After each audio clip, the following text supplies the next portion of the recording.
જય ગૌ માતા શ્રીજી પ્રાકૃતિક ફાર્મ અમારી ઇજરાયેલી ખારેકની અંદર આંતરપાક તરીકે હળદરનું વાવેતર કરેલ.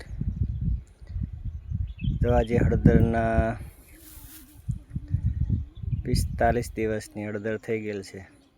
એનું આજે આચ્છાદન કરેલ હતું. એમાં તોય પણ કોઈક જગ્યાએ ખડ રહી ગયું, એનું નિંદામણ પણ ચાલુ છે. આંતરપાક તરીકે તુવર 10-10 ફૂટના ગાળે પણ નાખી છે. ત્યારબાદ અમારે જ પ્રાકૃતિકથી પકવેલી મગફળી વાવેલ છે. એની અંદર અમે જાતે તેલ કરીને પ્રોસેસ કરીને તેલ પણ ખાઈશું. આ છે ગિરનાર 4 મગફળી. એ પણ આને 1.5 મહિનો થઈ ગયો છે.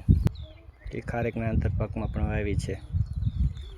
ત્યારબાદ મોડલ ફાર્મની અંદર ચીકુ, મોસંબી, દાડમ, નોખા ઝાડના ફળ પણ વાવેલા છે. જય ગૌ માતા.